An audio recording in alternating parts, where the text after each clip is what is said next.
በቅርቡ በኢትዮጵያ ከተሞች ተግባራዊ የሆነ ህግ አለ። ስስ ላስቲክ ተከልክሏል። ለዚህም አንዳንድ ሸቀጥ ሲገዙ በወረቀት አሊያም በጋዜጣ ይጠቀለላል። አብዛኛውን ጊዜ ቺፕስ፣ ሳምቡሳና የተለያዩ የተጠባበሱ ምግቦች በየመንገዱ ዳር በታተመ ወረቀት ተጠቅልለው ይቀርባሉ። ይህ የአቅራቦት ክፍተት የፈጠረው ፍጹም ተግባራዊ መፍትሄ ነው። በተለይ ስስ ላስቲክ በመከልከሉ የጨነቃቸው ባለሱቆች፣ ምግብ ቤቶች ይጠቀሙታል። ከአካባቢያዊ ጤና ጋር ስንመለከት ወረቀት በቀላሉ የሚበሰብስ አካባቢን የማይበክል በመሆኑ የአካባቢ ብክለትን ለመጠበቅ ተመራጭ መፍትሄ ነው። በሰው ጤናስ በኩል በማህበራዊ ጤናስ በኩል እዚህ ጋር የምናነሳው ህትመት ስላለበት ለምግብ መጠቅለያ ስለሚውል ወረቀት ብቻ ነው። ጋዜጣና የታተሙ ወረቀቶች ከምግብ ጋር ለመነካካት አልተመረጡም። በላያቸው የህትመት ቀለም ይዘዋል። እነኚህ የህትመት ቀለሞች በውስጣቸው እንደ ሚነራል ኦይል ሳቹሬትድ ሃይድሮካርበንስ ወይም MOSH እንደ ሚነራል ኦይል አሮማቲክ ሃይድሮካርበንስ ወይም MOAH የተሰኙ የጤና ጠንቅ ያላቸው ውህዶችን እንደያዙ ጥናቶች ይጠቁማሉ። ከምግብ ጋር ንክኪ ሲኖር እነኚህ ውህዶች ወይም ሃይድሮካርበኖች የታተሙበት ወረቀት ወደ ምግቡ ይጓዛሉ። ምናልባትም አንዳንዴ እኮ እርሶም በጋዜጣ ስጋ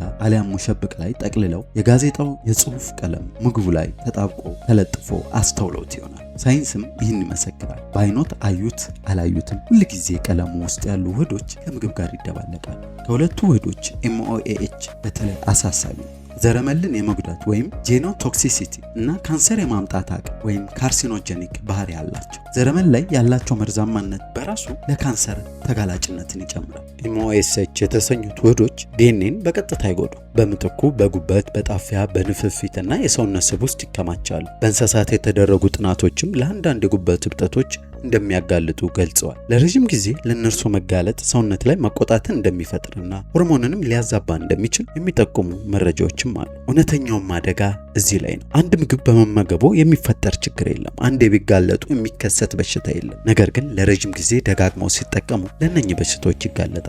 እነዚህ ኬሚካሎች ወዲያውኑ ህመም አያሳዩ። በየቀኑ በጋዜጣ የተጠቀለለ ዳቦ ወይም ሳምቡሳ ሲበሉ በሰውነቶ ውስጥ የሚከማቸው የኬሚካል መጠን እየጨመረ ይሄዳል። ይህ ሂደት ከዓመታት በኋላ ለካንሰር፣ ለሆርሞን መዛባትና ለውስጣዊ አካላት መጎዳት ምክንያት ይሆናል። እነኚህ ህትመት ቀለም ውስጥ የሚገኙ ውህዶች የሚፈልሱትም በዘፈቀደ አይደለም። የኬሚስትሪ ህጎችን ይከተላሉ። በሙቀት፣ በቅባት እና በጊዜ ፍሰታቸው ይለዋወጣል። ከምግቡ የሚወጣው ሙቀት በወረቀቱ ላይ ያለው ቀለም እንዲገልጥና ወደ ምግቡ የሚደረገውን የኬሚካሎች ሽግግር እንዲፋጠን ያደርገዋል። MOSH እና MOAH በባህሪያቸው በቅባት ውስጥ በቀላሉ የሚሟሙ በመሆናቸው እንደ ሳምቡሳና ቺፕስ ያሉ ቅባት የበዛባቸው ምግቦች ቀለሙን እንደ ስፖንጅ መጠው ወደ ውስጣቸው ያስገባሉ። ለረጅም ጊዜ ጠቅልሎ ማቆየትም እነኚህ ኬሚካሎች ወደ ምግቡ ሙሉ በሙሉ እንዲገቡ እድል ይፈጥራል። ይህ ማለት በህትመት ወረቀት የተጠቀለሉ ዘይት የበዛባቸው ትኩስ የተጠባበሱ ምግቦች ቀለሙ ውስጥ ያሉ ውህዶች እንዲፈልሱ ምቹ ሁኔታዎችን ይፈጥራሉ ማለት ነው። ነገር ግን አሳሳቢው ሃይድሮካርበኖች ብቻ አይደሉም። ህትመት ያለባቸው ወረቀቶች በውስጣቸው ከባድ ብረት አስተኔዎች እንዳላቸው ጥናቶች ያሳያሉ። የህትመት ቀለም በውስጡ ሊድ ወይም እርሳስ፣ ካድሚየም፣ አርሴኒክ፣ ክሮሚየም እና አልሙኒየም ጨምሮ የተለያዩ ከባድ ብረት አስተኔዎች አሉት። እነኚህ ኬሚካሎች ደግሞ እርጥበት ሲነካቸው አለያም አሲዳማ ባህሪ ያላቸው ምግቦች ጋር ንክኪ ሲኖራቸው በብዛት ወደ ምግቡ ይደባለቃሉ። እነኚህም ኬሚካሎች ለጤና ከባድ ጠንቅ አላቸው። ለምሳሌ ለሊድ መጋለጥ የስርዓተ ነርቭ እድገትን ሊያሰናክል እንዲሁም የልብና የደም ስር በሽታዎችን ሊያመጣ ይችላል። ካድሚየም የተሰኘው ኬሚካል በኩላሊት ውስጥ ይከማቻል እናም በረጅም ጊዜ ውስጥ ለኩላሊት ችግር ሊያጋልጥ ይችላል። ለአርሴኒክ መጋለጥ ከረጅም ጊዜ የካንሰር ተጋላጭነት ጋር የተያያዘ ነው። ከዚህም ባሻገር ወረቀቱ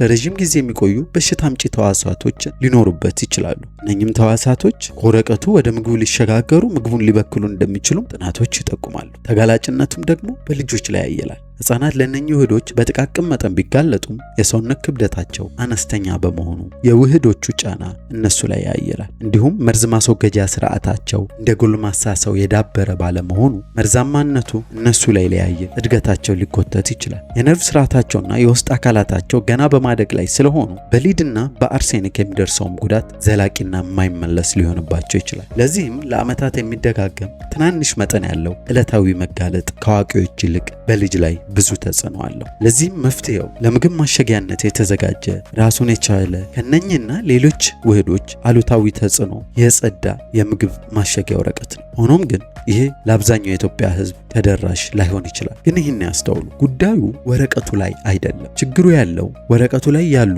ቀለሞች ከምግብ ጋር በቀጥታ መገናኘታቸው ነው። ለዚህም የህንድ፣ ኔፓል እና ማሌዥያ የጤና ሚኒስተሮች ህትመት ያለባቸውን ወረቀቶች ለምግብ ማሸጊያነት እንዳይውሉ ከልክለዋል። እንደ አሜሪካ፣ ጃፓን ጃፓን፣ ጀርመን፣ ፈረንሳይ፣ ጣሊያን፣ ዴንማርክ ያሉ ሀገራት ደግሞ ለምግብ መጠቅለያ ከዋሉ የሚፈቀዱ የህትመት ቀለሞች ዝርዝር አስቀምጠው የተረፈውን ከልክለዋል። ለኢትዮጵያውያን ግን ይህ ውሳኔ የጤና ብቻ አይደለም፣ በወጪና በቅለት ላይ የተመሰረተ የዕለት ተዕለት ውሳኔ ነው። በእያንዳንዱ ሰው ተግባራዊ ኑሮ ውስጥ ማሸጊያ ወረቀቱ ደህንነቱ የተጠበቀ ስለመሆኑ አይታሰብም። ቢሆንም የምግብ ደህንነት ምግቡ ሲበስል አያልቅምና እሱን ከሚነካው ቁስ ጋር ይገናኛልና ያስተውሉ። ከቀለም ጋዜጣ የሚወጣው አደጋ የማይታይ ነው። ጣዕም የለውም፣ ሽታ የለውም፣ ምንም ማስጠንቀቂያ ምልክት የለውም። ነገር ግን መጋለጡ መታየትን አይፈልግም። ይህንን ተጋላጭነት ማስወገድ ይችላሉ። ለዚህም ከተቻለ እና ካገኙ ለምግብ ማሸጊያ የተዘጋጁ አካላት መጠቀሙ ይመረጣል። ይህም ካልሆነ ምንም ህትመት የሌለበት ወረቀት መጠቀም ይችላሉ። ከዚህም ባሻገር አልሙኒየም ፎይል መጠቀም ይችላሉ። አልሙኒየም ፎይልም ሙቀትን ለመጠበቅና ከኬሚካል ንክኪ ነፃ ለማድረግ ይረዳል። በባህላዊ መንገድ የምንጠቀማቸው እንደ ኮባ ያሉ ቅጠሎችን ወይም የተፈጥሮ መጠቅለያዎችንም መጠቀም ለጤና እጅግ አስተማማኝ ነው። እነኛን ማድረግ ካልቻሉ አብዝተው አይጠቀሙ።